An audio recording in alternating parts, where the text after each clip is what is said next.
2024년 5월 한 인물이 유튜브 채널을 통해 흥미로운 예언을 내놓습니다. 우선 도널드 트럼프의 대통령 복귀를 단언했죠. 다음으로 미국의 이란 침공과 패배를 예고했습니다. 그 당시만 해도 그의 주장을 진담으로 받아들이는 이는 거의 없었습니다. 하지만 상황이 급변합니다. 실제로 2024년 11월 트럼프가 재선 고지에 오릅니다. 이어 2026년 2월 28일에는 미국과 이스라엘 연합군이 행동을 개시합니다. 이란을 향한 대대적인 기습 공습이 단행된 것이죠. 세 가지 예언 중 두 가지가 적중하자 세상은 그를 대륙의 노스트라다무스라 부르기 시작했습니다. 놀라운 점은 그의 정체입니다. 그는 학계 권위자가 아닌 고등학교 교사일 뿐이었죠. 시대의 흐름을 읽어주는 이 특별한 교육자는 자신을 교수라 지칭합니다. 오늘 이 영상을 통해 지구촌을 뒤흔든 이 인물의 정체와 그의 놀라운 통찰력이 어디서 비롯되었는지 파헤쳐 보겠습니다. 더불어 그가 지목한 세계 경제의 3대 핵심 키워드인 탈산업화, 군비 확장, 그리고 신중상주의의 실체를 분석하며 현재 이 시나리오가 실제로 구현되고 있는지 낱낱이 살펴보겠습니다. 국제 정세의 문외한이더라도 걱정 마세요. 그 어느 곳보다 명쾌하게 풀어드릴 예정이니까요. 시작에 앞서 구독과 좋아요로 힘을 실어주시면 감사하겠습니다. 그럼 본격적인 분석을 시작해보죠. 우선 화제의 중심에 선 이 남자가 누구인지부터 짚어보겠습니다. 그의 이름은 장수친, 영문 표기로는 장쉐킨이라 불리는 인물입니다. 1976년 중국 광둥성에서 태어난 그는 교사였던 아버지를 따라 6살이 되던 해 온 가족과 함께 캐나다로 이주하게 됩니다. 하지만 낯선 땅에서의 생활은 고난의 연속이었습니다. 아버지는 주방 보조 일을, 어머니는 재봉 일을 하며 생계를 이어가야 했죠. 본인의 회상에 따르면 헌옷을 물려받아 입어야 할 만큼 형편이 넉넉지 못한 유년 시절을 보냈다고 합니다. 그럼에도 학업 성적만큼은 독보적이었습니다. 장학생 자격으로 아이비리그 명문인 예일대학교에 입학해 영문학을 전공하게 되죠. 1999년 졸업장을 손에 쥐었지만 청년 장수친의 앞날은 그리 밝지 않았습니다. 야심차게 준비한 집필 활동은 매번 수포로 돌아갔고 언론사 기고조차 번번이 거절당하기 일쑤였죠. 당시를 회상하며 그는 방향을 잃은 채 분노에 휩싸여 있었다고 말합니다. 세상을 원망하며 여러 직군을 전전하던 그는 30 무렵 극심한 우울증에 시달리게 됩니다. 이후 약 5년이라는 긴 시간 동안 베이징에서 프리랜서 기고가로 활동하며 힘겨운 시기를 버텨냈습니다.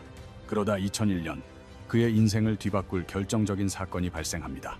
미국 PBS 방송국의 요청으로 중국 내 노동 인권 다큐멘터리를 비밀리에 제작하던 중 다칭 지역의 시위 현장을 카메라에 담다 공안에 검거되고 맙니다.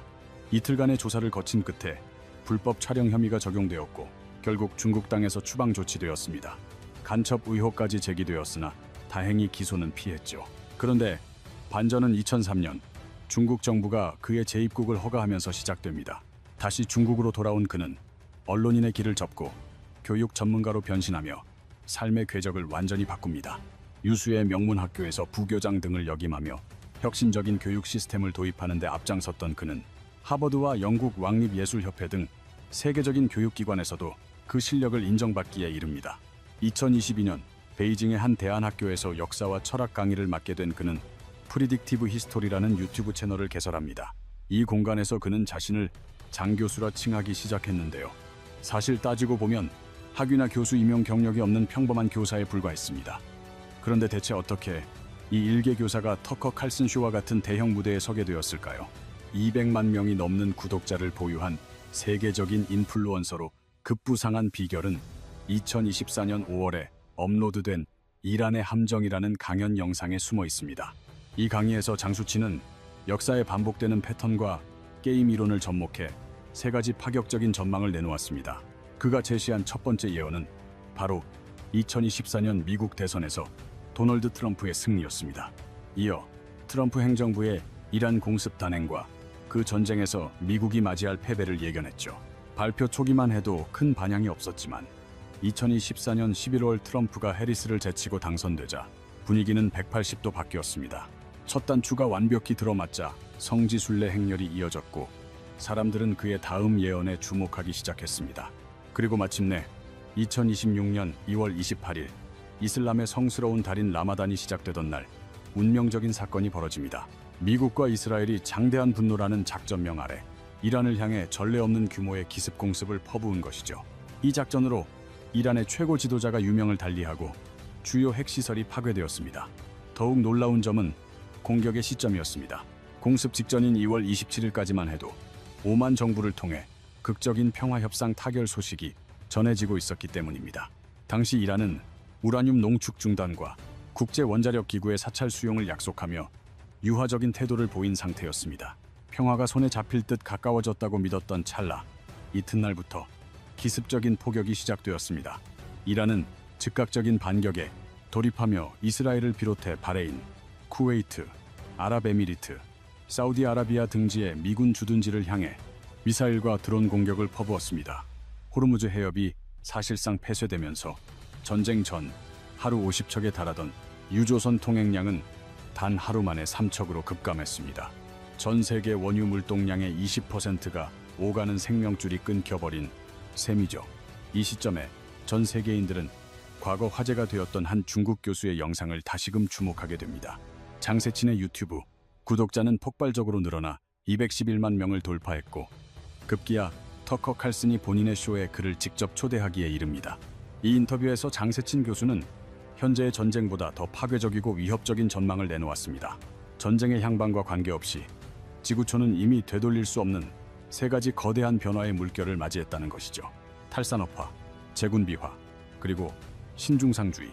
이 세 단어가 내포한 의미와 이것이 어떻게 현실이 되고 있는지 하나씩 짚어보겠습니다. 그가 터커 칼슨과의 대담에서 가장 먼저 화두로 던진 키워드는 바로 탈산업화, deindustrialization입니다. 개념이 조금 어렵게 느껴질 수 있지만 실상은 간단합니다. 우리가 사는 현대 문명은 하나의 견고한 전제 위에 세워져 있습니다. 바로 에너지는 저렴하다는 믿음이죠. 유가가 낮기 때문에 공장이 가동되고 저렴한 비용으로 선박과 비행기를 이용해 전 세계로 물자를 보낼 수 있었던 것입니다. 하지만 장세친 교수는 저가 에너지의 시대는 이제 끝났다고 단언합니다. 이는 단순히 기름값이 오르는 수준의 문제가 아닙니다.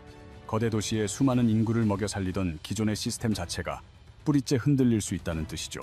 과한 우려일까요? 수치로 확인해 보겠습니다. 전쟁 발발 직전인 2026년 2월 28일 브렌트유 가격은 배럴당 73달러 안팎이었습니다. 하지만 개전 한 달 만인 3월 31일 월요일 기준 유가는 배럴당 111달러까지 치솟았습니다. 불과 한 달 사이에 가격이 52%나 폭등한 것입니다. 3월 중순에는 최고 119달러까지 급등하기도 했고요. 장세친 교수는 이번 사태가 지속되면 유가가 200달러를 돌파할 수 있다고 경고했는데 전문가들 역시 6월까지 호르무즈 해협 봉쇄가 풀리지 않는다면 충분히 가능한 시나리오로 보고 있습니다. 대체 상황이 왜 이 지경이 된 걸까요? 원인은 호르무즈 해협에 있습니다. 전 세계 석유 유동량의 20%가 이 비좁은 길목을 지나기 때문입니다. 전쟁이 터지자마자 이란 혁명 수비대는 무선을 통해 호르무즈 해협의 통과 금지를 전격 선포하며 길목을 차단했습니다. 영국 해상무역기구 UKMTO의 자료를 보면 개전 당일 50척에 달했던 유조선 통행량이 다음 날인 3월 1일에는 단 3척으로 급감했습니다. 사실상의 봉쇄죠. 그리고 지난 3월 30일 월요일 이란 의회는 호르무즈 해협을 지나는 선박에 통행료를 부과하는 법안을 최종 승인했습니다. 척당 약 200만 달러, 우리 돈으로 30억 원에 이르는 거액입니다. 이란 매체는 이를 통해 연간 약 150조 원에 달하는 막대한 외화 수입을 올릴 것으로 내다봤습니다. 더 충격적인 점은 결제 수단입니다. 달러가 아닌 중국, 위안화로만 받겠다는 것이죠. 이미 일부 선박들은 위안화로 통행료를 내고 이란 해군의 호위를 받으며 해협을 통과하고 있다는 보도도 나오고 있습니다. 이 파장은 벌써 동남아시아 경제권까지 뒤흔들고 있습니다. 블룸버그에 따르면 베트남 항공은 운항 편수 감축을 결정했고 필리핀은 항공유 수급 비상사태를 선언했습니다. 항공유 가격이 사상 최고치를 갈아치우면서 동남아 전역에서 항공편 취소가 잇따르고 있습니다. 이는 우리나라에도 치명적인 문제입니다. 한국은 석유 수입의 약 72%를 중동 지역에 의존하고 있기 때문입니다. 에너지의 90% 이상을 수입하는 나라에서 호르무즈가 막혔다는 것은 경제의 심장이 타격받은 것과 다름없습니다. 에너지가 비싸지면 물류비와 제조 비용이 오르고 결국 식료품을 포함한 모든 물가가 폭등하게 됩니다. 장세친 교수가 말한 탈산업화는 단순한 공장 폐쇄가 아니라 저렴한 에너지에 의존해온 현대 문명의 작동 원리 자체가 붕괴됨을 의미합니다. 에너지와 식량 안보가 국가의 최우선 생존 전략이 되는 시대가 온 것이죠.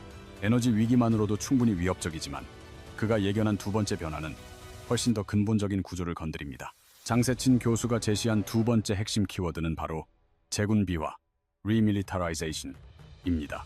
쉽게 설명하자면 이렇습니다. 2차 세계대전 이후 전 세계 안보 질서를 지탱해온 대전제는 미국이 지켜준다는 것이었습니다. 일본은 패전 후 평화헌법으로 군 보유가 제한되었고 유럽은 나토라는 틀 안에서 미군의 군사력의 안보를 의탁했습니다. 우리나라도 마찬가지 상황이었죠. 그 대가로 지난 80년 동안 세계 각국은 국방비를 절감하는 대신 경제 성장에 모든 역량을 집중하며 질서를 유지해왔습니다. 하지만 장세치는 이 시대가 저물고 있다고 경고합니다. 이란 전쟁을 목격한 국가들은 미국이 자신들을 완벽히 보호해주지 못한다는 사실을 깨닫고 스스로 무장해야 한다는 절박함을 느끼게 될 것이기 때문입니다. 그는 인터뷰에서 미국의 중동 철수가 가져올 파장을 예견했습니다. 미국의 공백을 틈타 걸프 국가들이 이란의 영향권으로 편입될 가능성이 크며 이는 한국과 일본에도 미국을 계속 신뢰할 수 있는가라는 의구심을 심어줄 것입니다. 유럽 또한 러시아와의 대립을 지속하기보다 차라리 실익을 챙기는 평화 협상을 고려하는 방향으로 선회할 수 있습니다. 결국 각국이 스스로의 힘으로 안보를 책임지는 재군비화의 흐름은 피할 수 없는 현실이 된다는 분석입니다. 이러한 변화는 이미 시작되었습니다. 대표적인 사례가 일본입니다. 2025년 말 일본 내각은 다가올 회계연도에 국방 예산으로 역대 최대 규모인 약 90조 원을 확정지었습니다. 14년 연속으로 군비를 증강하고 있는 셈이죠. 원래 2027년까지 달성하려 했던 GDP 대비 2% 국방비 목표도 2년이나 앞당기기로 했습니다. 장거리 타격 능력 강화에만 9조 원가량을 투입하며 독일과의 군사 협력도 공고히 하고 있습니다. 지난 80년간 평화헌법의 틀 안에서 자위대 수준에 머물던 일본이 이제는 공격력을 갖춘 정규군으로 진화하고 있습니다. 유럽의 움직임도 예사롭지 않습니다. 이란 전쟁 직후 키프로스 내 영국 공군 기지가 드론 공격을 받자 이란 혁명 수비대는 미군이 철수할 때까지 타격을 멈추지 않겠다고 위협했습니다. 이에 유럽은 즉각 결집했습니다. 프랑스, 독일, 영국 등 7개국이 즉각 키프로스의 함대와 방공 시스템을 전진 배치하며 공동 대응에 나섰습니다. 터키는 전투기와 방공망을 파견했고 아일랜드조차 방어 지원 의사를 밝히는 등 이례적인 상황이 연출되었습니다. 뉴욕타임스는 이를 두고 유럽의 독자적인 군사 역량이 본격적인 시험대에 올랐다고 평가했습니다. 핵심은 과거 미국의 안보를 의존하던 유럽의 태도가 근본적으로 바뀌고 있다는 점입니다. 이란 전쟁 과정에서 미국이 중동의 핵심 동맹국들을 완벽하게 지켜내지 못하는 모습을 목격했기 때문입니다. 사우디와 UAE 등 주요 우방국들이 미사일 공격에 노출되자 유럽은 자구책 마련의 시급성을 깨달았습니다. 미국이라는 안보 우산에 균열이 생기면서 각자 자신의 우산을 준비해야 하는 시대가 도래한 것입니다. 하지만 군비 확충에는 천문학적인 자금이 소요됩니다. 이는 자연스럽게 세 번째 변화로 이어집니다. 장세친이 제시한 마지막 키워드는 바로 중상주의의 부활입니다. 과거 유럽을 지배했던 경제 논리가 다시금 부상하고 있는 것인데 그 핵심은 수출을 장려하고 수입을 억제하며 자국 산업을 우선시하는 것입니다. 현대적 관점에서 보면 이는 철저한 공급망 자립과 자급자족을 의미합니다.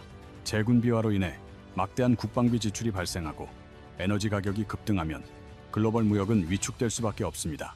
결국 대외 의존도를 낮추고 필수 물자를 직접 생산하려는 경향이 강해진다는 것이 그의 예측입니다. 특히 자원 확보를 위한 국가 간 경쟁이 치열해지면서 기존의 국제 동맹 구도 또한 완전히 재편될 것입니다. 이는 단순한 이론이 아닙니다. 최근 미국이 육아 안정을 위해 러시아 원유 제재를 일시 해제한 것이 좋은 예입니다. 전쟁 중인 적국의 원유를 시장에 푼 것은 경제적 실익을 위해 명분보다 실리를 택한 중상주의적 결정이었습니다. 주요 외신들은 이 조치를 두고 크렘린이 거둔 지정학적 승리라며 우려 섞인 보도를 내놓기도 했습니다. 이러한 양보에도 불구하고 육아는 수년 만에 최고 수준을 유지하며 러시아에 막대한 이득을 안겨주고 있습니다. 직접적인 전투 없이도 에너지를 통해 지배력을 행사하는 장세친의 예견이 현실로 나타나고 있는 셈입니다. 더불어 호르무즈 해협에서 위안화 결제를 도입하려는 움직임은 달러 패권에 대한 명백한 도전입니다. 이는 단순히 통행료를 받는 차원을 넘어 기축통화인 달러 시스템을 우회하겠다는 강력한 신호입니다. 중동 국가들이 석유를 팔아 확보한 달러를 다시 미국에 재투자하던 페트로달러 체제가 무너지고 있는 것입니다.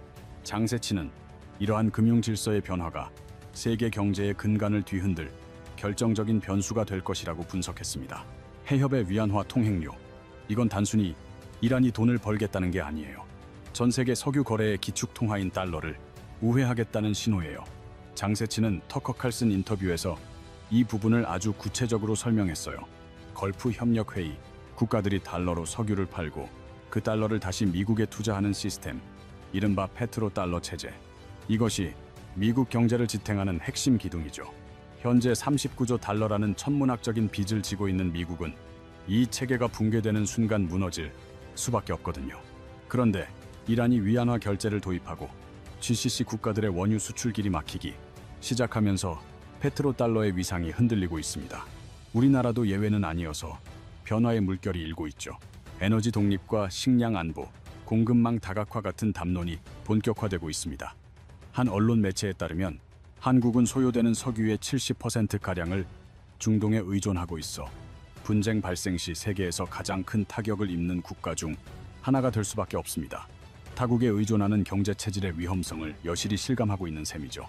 그럼 지금까지의 내용을 요약해 장친이 제시한 3대 대전환을 살펴봅시다. 먼저 에너지 가격 상승으로 인한 산업 기반의 약화, 즉 탈산업화입니다. 다음은 미국의 보호를 신뢰할 수 없게 된 국가들의 무장 강화, 재군 비화죠. 국방비 지출을 늘리는 동시에 외부 의존도를 낮추고 자국 우선주의를 택하는 신중상주의가 그 세 번째입니다. 이 현상들이 맞물리며 지구촌을 이전과는 전혀 다른 모습으로 재편하고 있습니다. 하지만 여기서 한 가지 의구심이 생길 법하죠. 과연 이 전망을 신뢰할 수 있을까요? 사실 이 정도면 천재적인 통찰력이라 감탄하실 수도 있습니다. 실제로 트럼프의 재집권과 이란의 참전을 2년 전부터 예견했으니까요. 하지만 이 인물에 대한 비판도 만만치 않습니다. 정식 학자가 아니라는 점이나 음모론적 성향, 친중적 태도, 학술적 근거의 부족함 등이 끊임없이 지적되고 있죠. 저 역시 이런 부분은 걸러서 들어야 한다고 봅니다. 그렇다고 해서 그가 가리키는 시대의 흐름까지 외면해서는 안 됩니다.